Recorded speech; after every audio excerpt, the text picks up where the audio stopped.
This is the newsroom for Wednesday, November 26, 2025. We're broadcasting to you on E1, SKAR TV, NTN, and TARZEE TV in Bartica. In the headlines, the Ministry of Labour launches a full investigation into viral videos alleging unsafe conditions and unfair wages at Aurora Gold Mines. Georgetown's historic Repentir Cemetery is seeing major renovations with new roads cleared, overgrowth, and modern fencing transforming the long-neglected site. Armed bandits invade a Brighton Village home holding disabled children at gunpoint and escaping with over $700,000 in cash. After surviving 15 years of abuse, Sonia Sewnarine speaks publicly about her journey to safety, healing, and rebuilding life for herself and her children. And in fourth, Bajan pair Best and Cumberbatch reign supreme in individual categories at Senior CASA, and Lady Jags players laud awesome preparation and sisterhood ahead of World Cup Qualifiers.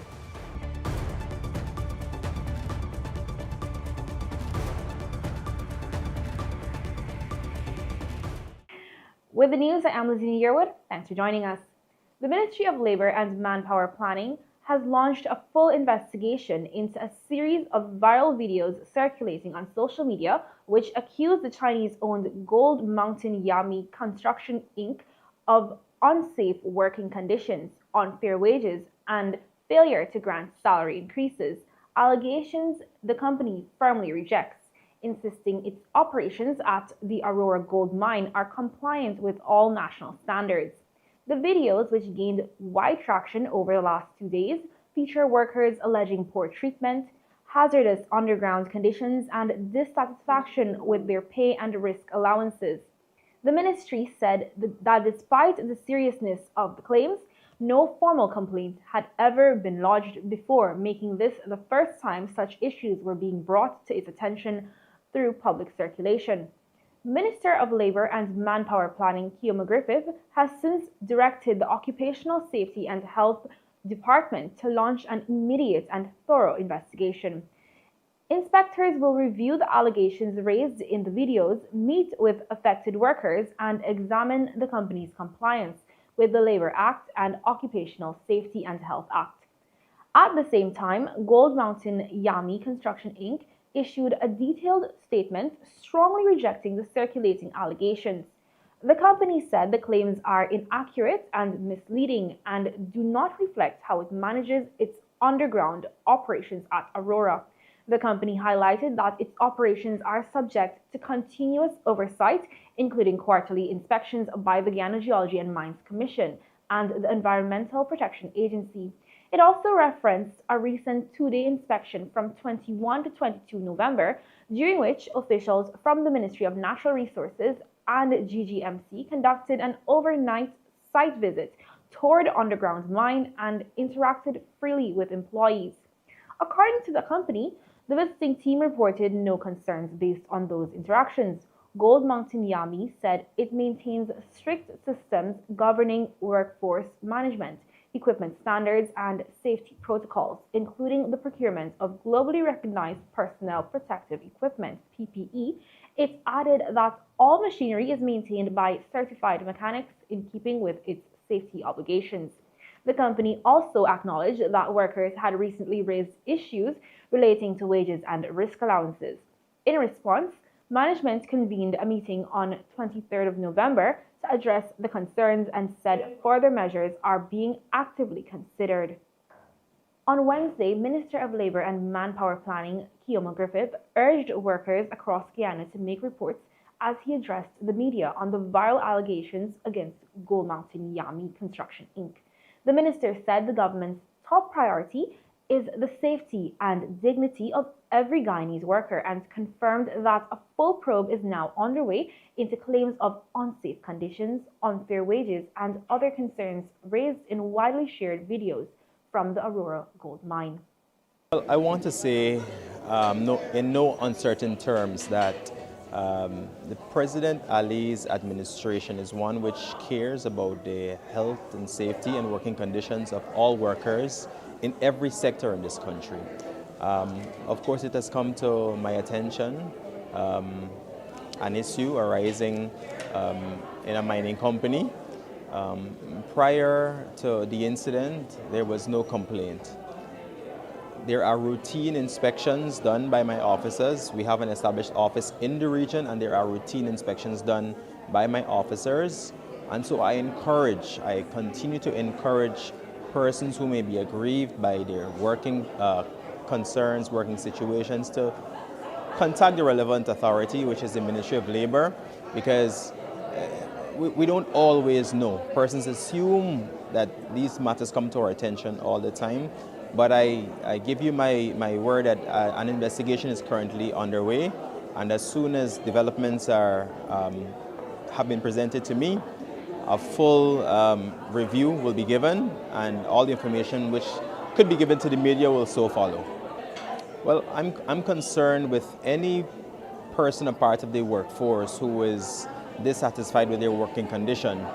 A team has been dispatched from Georgetown specifically to the company to investigate, as well as our officers who have already gone to the work site to do their initial investigations.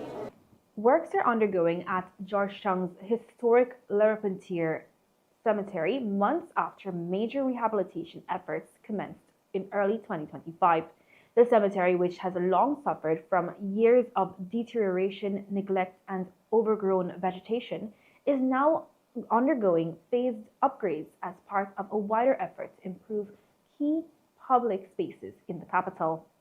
The government released a new video showcasing the transformation already underway on Wednesday. It highlights newly constructed internal roads, extensive vegetation removal, and the clearing of large sections that were previously inaccessible. These early works form the foundation for a broader program designed to restore the cemetery's structure, layout, and overall safety. Under this ongoing upgrade, the cemetery is expected to benefit from a complete redesign of its internal network. Plans include the construction of 6 main roads supported by 13 cross streets and 4 dedicated footpaths to improve navigation throughout the grounds. These new routes are intended to restore proper access for families, maintenance crews, emergency services, and municipal workers, while correcting decades-old issues caused by blocked drains, collapsed tombs, and a lack of clear passageways. The rehabilitation also incorporates modern fencing to curtail illegal dumping and prevent encroachment into burial spaces, issues that have contributed significantly to the site's decay. With the removal of dense overgrowth now well advanced, the layout of the cemetery is becoming more visible, allowing engineering teams to map out drainage systems and align future roadworks with long-term restoration needs. Although careful assessments are being carried out to address sensitive locations where tombs were historically placed along road reserves, the ongoing works remain focused on striking a balance between preservation and revitalization.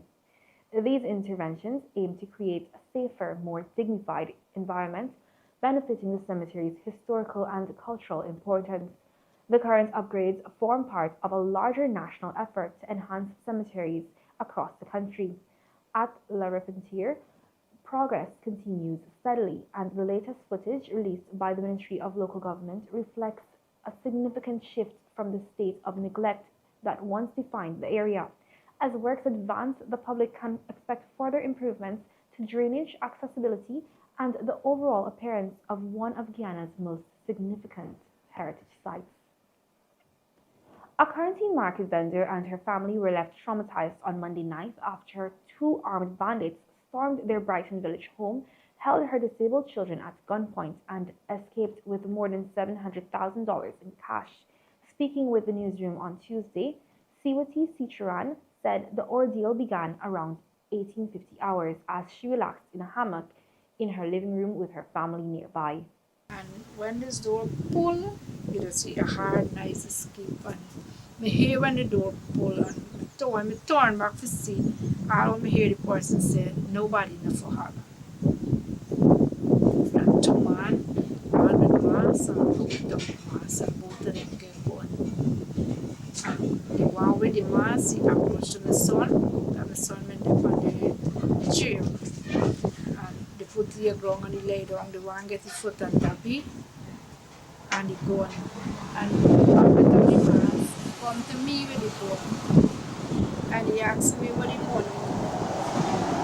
And he tell you that's how we get money. And he said, cut off your light. He tell him the light now work with the switch, so the light get the wire, and he pull the wire and the light shut off. And he said, bring the money, so where the money there? And I tell you that how the money, when I sell me, I give her, so I get a little money. And after he push the gun from my back and he carry me, I show him inside the room, from my back in the barrel, and he take out the money from my bag. When I show him the bag, he hides the bag, he take out the money. We get 300,080 in the apron when we coming from market.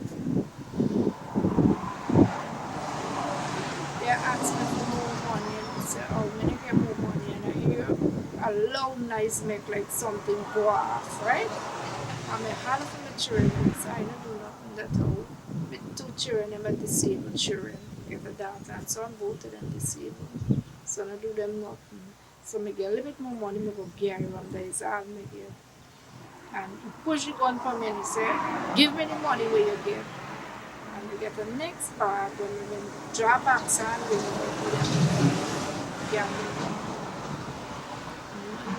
he said nobody in a holler.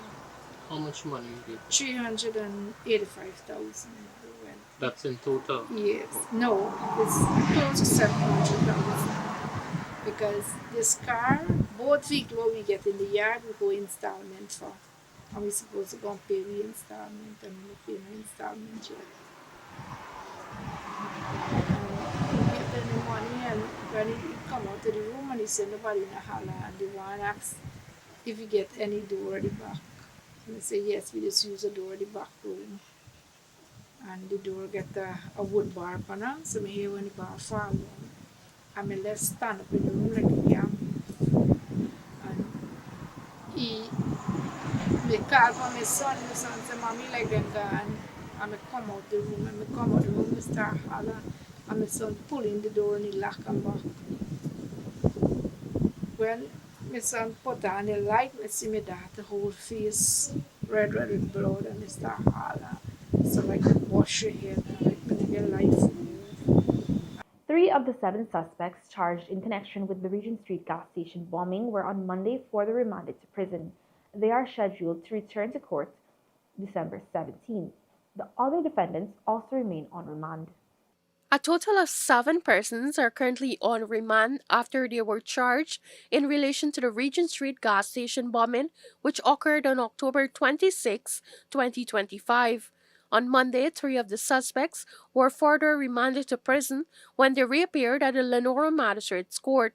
The accused, Venezuelan national Jennifer Rodriguez and Guyanese nationals Win Correa 44 and Ramesh Pramdio 51 appeared before Magistrate Alicia George. They're facing a joint charge of aiding and abetting an act of terrorism stemming from the explosion. The trio was charged separately from the other defendants in the magisterial district where their alleged offense occurred. During Monday's hearing, the prosecution requested additional time to complete disclosure of evidence. The request was granted and the matter was adjourned to December 17 for full disclosure. All 3 defendants will remain on remand until then. The other 4 defendants, prime suspect Daniel Alexander Ramirez Pedumo, Johnny Budram, Crystal LaCruz, and Alexander Betancourt, remain before the Georgetown Magistrates Court. They too are remanded and their next appearance is set for December 3rd. Investigators believe Perdomo entered Guyana illegally from Venezuela around 8 hours on the day of the attack. He and 3 accomplices allegedly conducted surveillance of the gas station between 11 hours and noon before executing the bombing later that night. Clothing believed to have been worn by Perdomo was reportedly recovered shortly before his arrest in Virginia Region 3. The attack sparked national outrage and was condemned by President Irfan Ali as a vile assault on Guyana. Minister of Home Affairs Unij Waldron has reiterated that the government will seek the death penalty for anyone convicted under Guyana's anti-terrorism laws. Reporting for the newsroom, Charlotte Bacchus. After surviving 15 years of abuse at the hands of her partner, Sonia Sewnarine finally walked away, choosing safety, healing, and a chance to rebuild not only her life but her children's. Even then, she admitted that she wasn't sure she had the strength to start over. Sometimes strength is simply walking away, Sewnarine told the audience gathered at the Red Shoe event on Tuesday at the Kingston Seawall Esplanade. Her voice carried a story of survival, courage, and hope for the many women who still suffer in silence. I stand here not just as a woman who survived abuse, but as a mother, a sister, a friend, and a reminder that even the quietest whisper of hope can become a roar. For 15 years, I lived in a marriage that looked normal on the outside. I smiled on photos. I cooked dinner. I carried the weight of being a good wife. But behind closed doors, my home was a battlefield. I was walking on eggshells, never knowing what would trigger the next outburst, whether it would be silence, insult, or violence. I told myself so many things. I can fix this. He didn't mean it. If I try harder, things will get better. And the most painful of all, my children needed a complete home. But I didn't realize then was that wasn't a complete home for my kids. There were days I felt numb, days I sat on the edge of my bed, praying for peace, days I wondered if I would lose myself completely. What kept me going? What kept my heart beating were my children. Even in the darkest moment, they were a flicker of light that refused to go out. One day, after a particularly frightening incident, I looked at my children's eyes and I saw something I have been ignoring for too long. They were afraid too. And in the moment I made a decision. If I couldn't save myself from me, I would save myself for them. Leaving wasn't simple. It wasn't one drastic moment. It was a series of small steps, whispered to myself that I deserved peace. Secret plans, late night tears, and prayers of courage. I had to rebuild my confidence piece by piece. I had to learn the lies that I was told about my word, but slowly I found my voice again. And the day we walked out, me holding my kid's hand, I left in fear, yes, but also felt freedom. The air smelled different, my heart beat differently. It was the first real breath I have taken in years. Life after leaving wasn't immediately easy. I had to rebuild from the ground up. I had moments of doubt and moments of exhaustion. But every step forward, no matter how shaky, was a victory. My children began to smile more. I began to sleep without fear. I learned to love myself again, to trust myself again, to recognize the woman I truly was, not broken, not weak. Healing is possible. Beginning again is possible. To every woman still living in silence, I see you, I believe you, and you deserve so much more than the pain you're carrying. Leaving is not easy. It takes planning, courage, and support. And if no one else has told you this yet, let me be the first one to say, you're not to be blamed. You're not alone. Heavy-duty trucks have caused almost 40% of road fatalities over 5 years, prompting authorities to mandate speed governors for safer roads, and Guyana launches 7 new tourism experiences designed to connect visitors with local culture, communities, and people.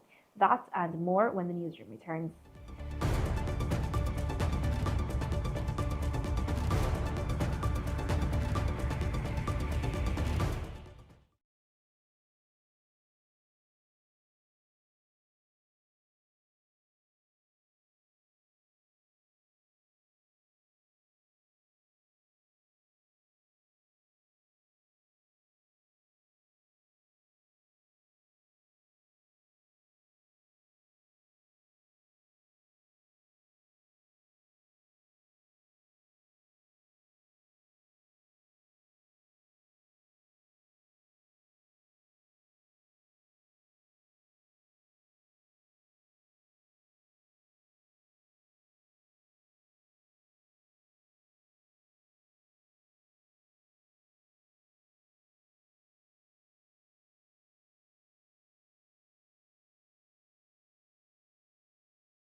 Welcome back. This is the newsroom. Heavy-duty trucks have been responsible for nearly 40% of all road fatalities over the past 5 years, a troubling pattern that has pushed authorities toward the introduction of mandatory speed governors on the vehicles. Over the past 5 years, trucks have accounted to be the cause of approximately 40% of road deaths. In 2023 alone, 30 truck accidents were recorded, followed by 25 in 2024. To combat this, the authorities are moving to roll out the use of speed governors. Chairman of the Guyana National Road Safety Council, Earl Lambert, made this revelation during a recent episode of Road Safety and You. Over the past 5 years, trucks have accounted for approximately 40% of all road fatalities, ranking second only to private vehicles. The majority of these incidents involved head-on collisions, jackknife accidents, and intersectional impacts, primarily caused by excessive speed on poorly maintained or high-traffic corridors. The data clearly establishes that speeding by large trucks is a national road safety threat, requiring urgent technological and legislative reforms. To confront this challenge, the Auto Control Speed Management System, being the speed governor, introduces a real-time, technology-driven speed governing solution. It is designed to automatically regulate speed within legal thresholds and prevent dangerous driving behavior.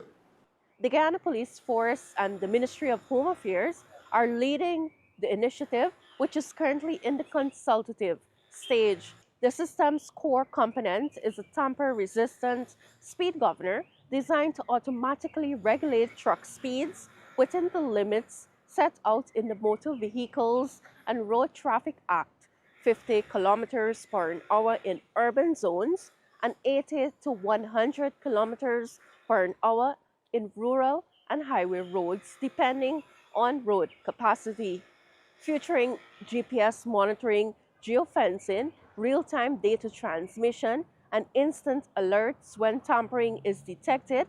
The device provides continuous oversight of truck movements and speed patterns. The integration of this system within the enforcement framework of the Guyana Police Force Traffic Department provides a decisive shift towards digitalized, data-driven road governance. It enhances transparency, eliminates subjectivity in enforcement, and supports the national objective of reducing fatalities through automatic compliance verification. According to Lambert, this technology-driven approach offers a transformative shift towards digitized, data-driven enforcement, eliminating subjective policing and ensuring full traceability of vehicle activity. He described the impending rollout as a bold but necessary step to safeguard citizens and modernize road governance. Reporting for the newsroom, Charlotte Bacchus. Ministry of Human Services and Social Security on Wednesday launched the National Gender Equality and Empowerment Seal, a necessary step to ensure workplaces take gender equality seriously. Dr. Vindhya Prasad, Minister of Human Services and Social Security, during the launch event at the Duke Lodge Hotel, said this seal empowers workplaces and holds them accountable in creating safe and fair workplaces as a national responsibility. Christia Ramlagan Prescott, the Secretary of the GCCI, emphasized how financial dependency traps many women. Minister of Labour and Manpower Planning, Keoma Griffiths, and Minister of Public Service, Government Efficiency and Implementation, Zulfikar Ali, committed that their ministries will collaborate hand in hand to support the cause.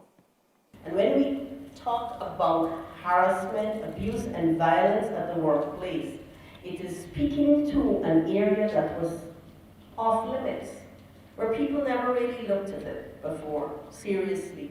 We look more at what happens in the home environment, but now we need to meld all the spaces, including the digital space.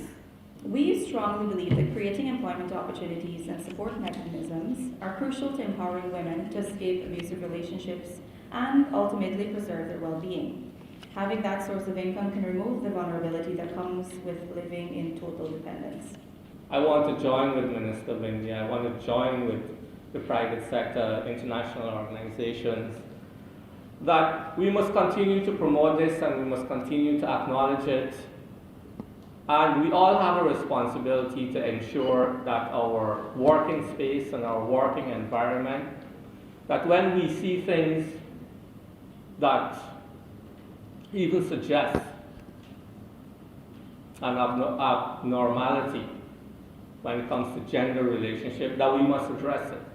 The Ministry of Tourism, Industry and Commerce, together with the Guyana Tourism Authority, has introduced 7 new tourism experiences that place people, culture and community at the heart of Guyana's growing travel sector.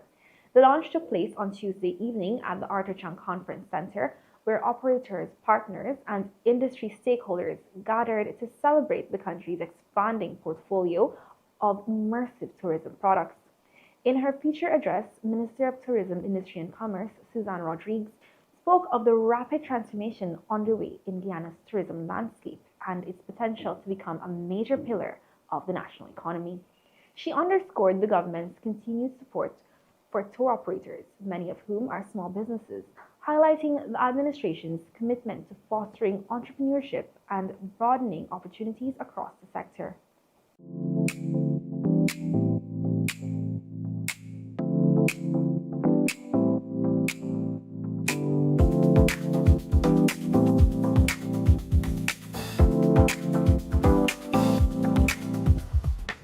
As a government, as a tourism authority, to support all of our tour operators and our small businesses. They are small businesses. And we have an aggressive agenda to grow small businesses. This is the time for tourism. This is the time. Sectors in Guyana will be transformed, especially the tourism sector. And there are people who are no longer spending money on luxury vacations, but just want to travel for wellness. They want to go somewhere and they want to have a feeling that changes them completely. And I think Guyana is a prime destination for that. I think we have all of the right ingredients for this new trend of travelers.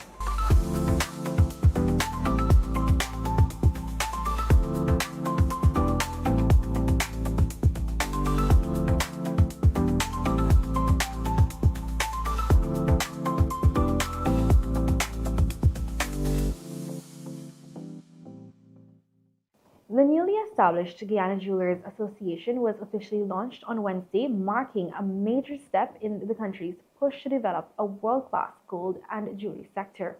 The election of the association's first board of directors took place at Duke Lodge in Georgetown, creating a platform for structured collaboration between the government and private sector.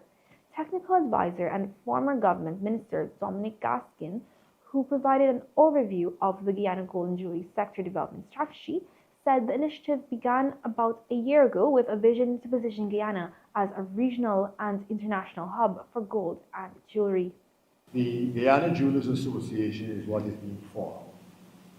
And that Guyana Jewelers Association will have a board of directors, and that board of directors will consist of 9 persons. 9 members. 9 members, 9 directors.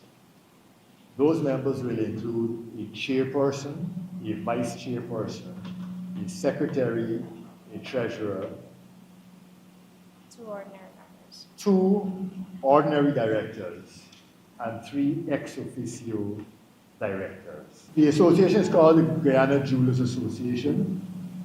Membership is open to anyone who operates in the value chain, the jewelry value chain or the gold value chain. So if you supply jewelers with tools and equipment, you are part of the value chain. If you supply jewelers with diamonds or gemstones or anything else, you're part of that value chain. You who are here will best know how you fit into the sector, but you don't have to be a jeweler or a goldsmith, a practicing jeweler or a goldsmith. If you're retail, if you're in manufacturing, if you're a one-man show, whatever you are, you're a stakeholder in the industry and you're entitled to be a member of the association. Trade between Guyana and the United Kingdom, UK, continues to accelerate, and on Tuesday, 11 UK-based companies commenced a high-level trade mission to explore new strategic partnerships in the country. At the launch hosted at the Guyana Marriott Hotel in Kingston, Minister of Finance Dr. Ashley Singh said Guyana is ripe with business opportunities and urged visiting companies to pursue meaningful investments across key sectors. Mission lead and UK trade envoy Paulette Hamilton described Guyana as a pivotal investment destination, noting that the economy grew by 43.6% in 2024, while Didimila Ward highlighted the growing momentum in bilateral commerce. She also revealed that trade between Guyana and the UK reached 1.6 billion. Guyana is ripe with business opportunities, really, I think, an understatement, or to be putting it mildly. Others mentioned too the fact that in the very short space of time, Guyana has become the largest trade partner with the United Kingdom. I think Jamila mentioned it when she spoke too. I think Paulette might have mentioned it too. But Guyana has become the largest trade partner with the United Kingdom in the Caribbean, the UK's largest trade partner in the Caribbean. That's a very significant achievement. What that does immediately for anybody who's doing business in Guyana or who's investing in Guyana is it immediately opens up northern Brazil to you. So an investment in Guyana is literally an investment in capacity to serve the market in northern Brazil. That's happening right now. The road is under construction. You can, in fact, right now drive to northern Brazil. I'm happy to say that UK company Rio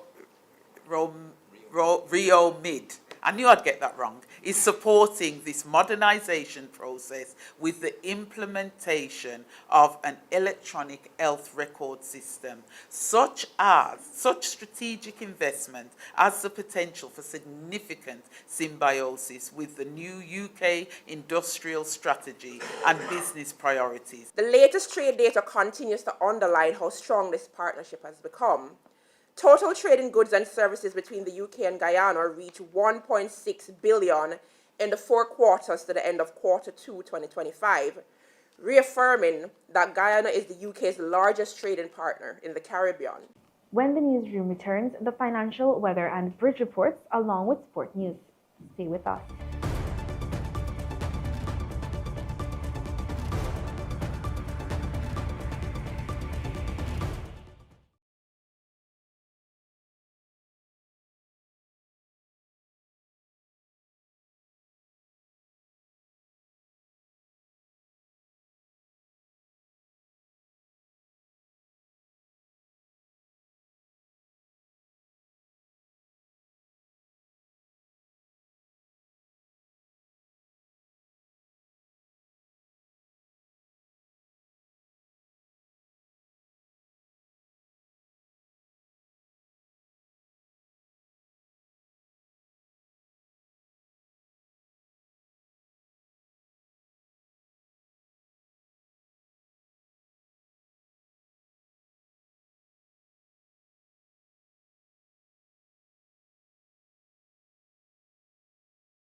Welcome back to Newsroom. Avinash Ramsan here with tonight's sport. We're starting off with some squash news.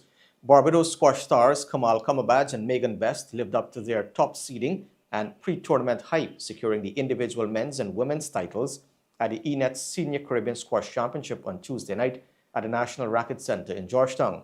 Cumberbatch, the defending champion, secured his third consecutive men's individual title in his fourth final appearance. He overcame a spirited challenge from Bermuda's veteran campaigner, Micah Franklin, winning in 4 tough sets, 11-5, 7-11, 11-4, 11-4. The women's final was an all-Barbadian affair as it proved to be of high quality, swinging battle between Best and the 2024 champion, Margot Prow. The clinical Best won 11-9, 11-8, 5-11, 11-5 to seal her third individual title and first since 2017. Newsroom's Akeem Green spoke to both players after the final. It seems inevitable. Shot, and that's it. Well done, Kamal. He's done it. Very impressive performance there from Kamal. Well, what a final. Cumberbatch is next to me. The 2025 Caribbean champion yet again is Cumberbatch. Certainly a top display to defeat Micah Franklin of Bermuda. Kamal, you wanted it, and I told Megan earlier, you got it. Yeah, first of all, thank you very much for having me. It was an amazing final. Micah pushed me to the match, right? Like, I'm super thrilled that both me and Megan were able to take this back to Barbados. Yeah, probably the first guy to take a set off you in this competition. When it happened, I don't know if you have any nerves or you're thinking probably it's a 5-set thriller. You know, how did you manage to bounce back? I mean, I played a lot of squash matches, right? Like when they take a game, obviously the momentum switches a little bit. So, I mean, obviously it takes you back, but just go back to the basics, start from love all again. Yeah. What does this mean to you to get another title, the third consecutive, and certainly in quite dominant fashion as well? I mean, it means everything, right? Winning 2, as I said last year, was something I couldn't dream of, honestly.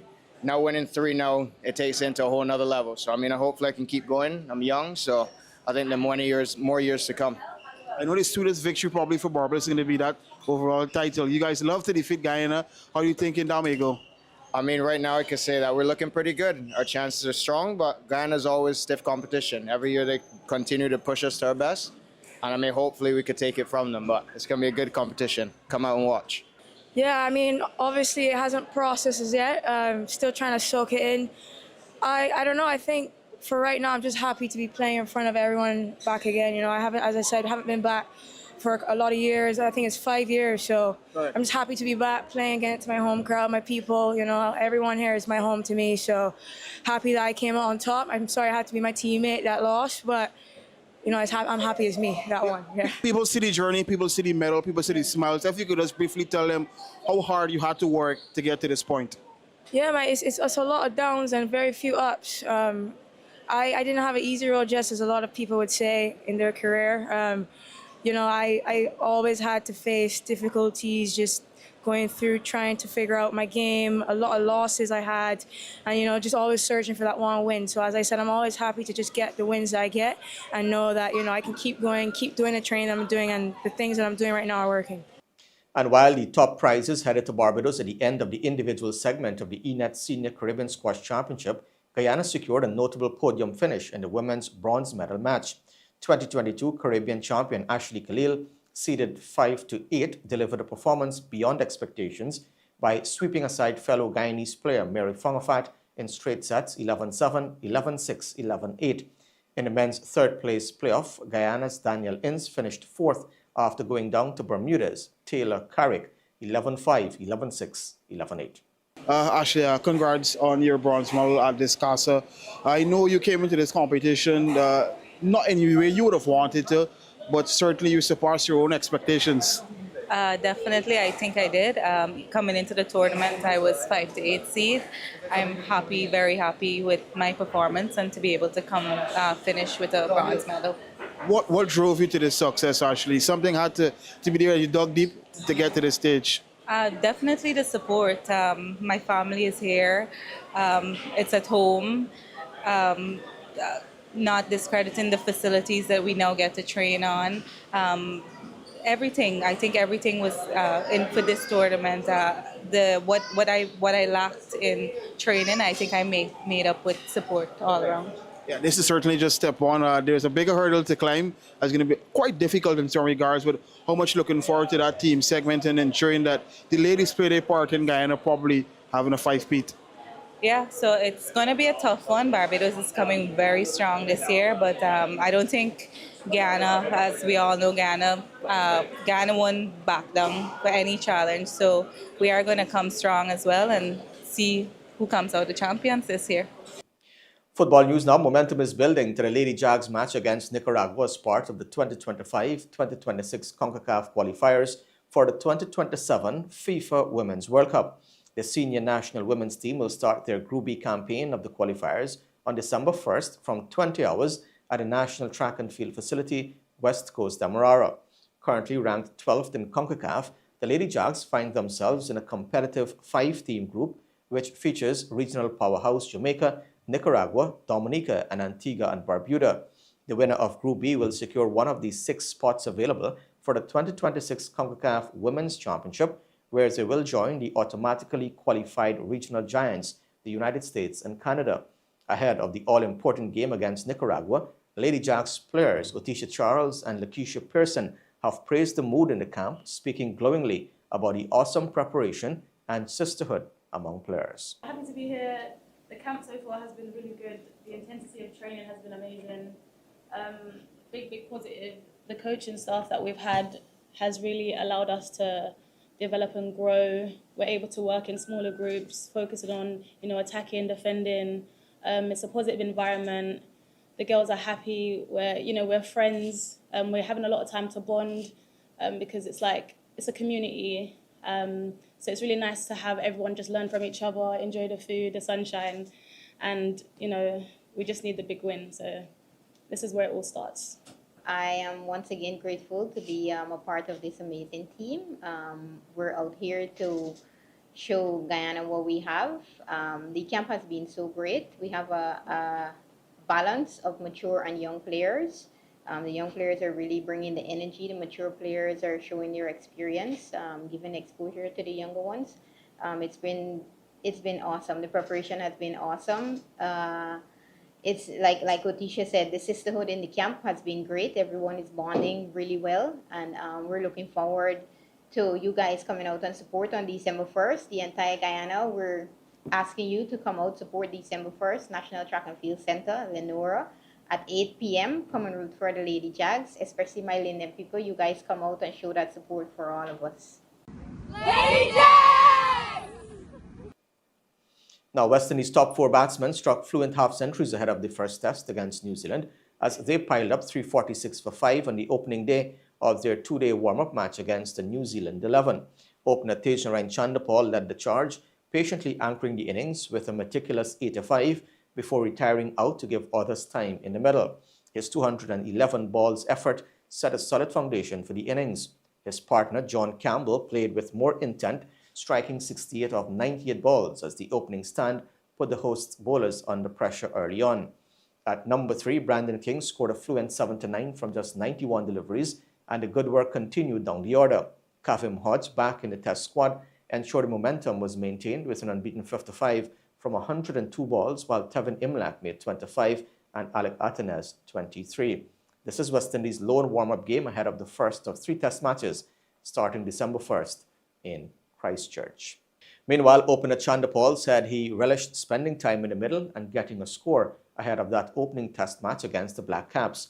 The left-hander recently recalled to the test squad for that India series, where he made 52 runs in 4 innings, should start alongside John Campbell, having shown glimpses of a return to form. Yeah, obviously it's nice to spend some time in the middle and get a score. We just had a couple practice session and trying to get used to the conditions. Yeah, I would imagine the coaches wanted the guys to spend some time in the middle, so a nice run out today. I'm sure the coaches got their plans in mind. Basically, I think the guys just trying to get a run out, bowl a few spells and get a feel. The pitch is, a bit different, got a bit more bounce in it.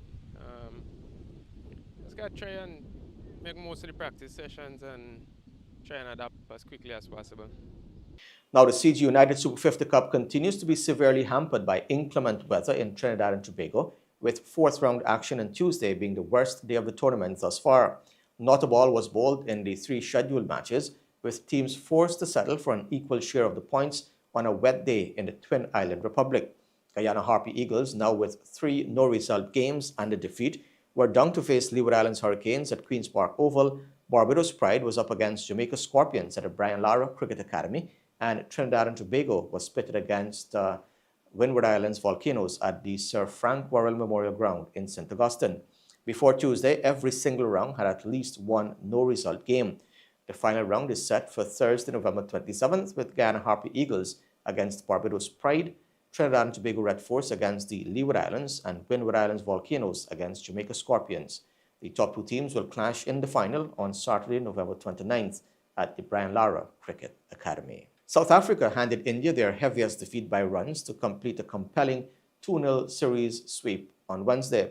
The Proteas won by 408 runs in the second test to claim just their second series win in India and their first since 2000 under Hansi Cronje. The defeat surpasses India's previous heaviest loss, which was by 342 runs against Australia in Nagpur in 2004. It is India's second home series defeat in 2 years, after a 3-0 loss to New Zealand last year. Prior to that, they had not lost a test series on home soil for 12 years. South Africa had declared their second innings on 260 for 5 on day 4 to hand India a record chase of 549. But the visitors bowled India out for 140 in 63.5 overs on the final day, with Ravindra Jadeja providing the only resistance for India with 54. Spinner Simon Harmer took 6 wickets for South Africa, while Aiden Markram took a record 9 catches. The win means South Africa, who became the World Test champions with victory over Australia at Lord's in June, have won 11 of their 12 Test matches under the captaincy of Temba Bavuma. And with that, we've come to the end of the news for this evening. Of course, you can find updates on these and other stories on our website, newsroom.ui, and all social media platforms. On behalf of the entire news team, I'm Avinash Ramzan. Thanks for watching. Be safe. See you next time.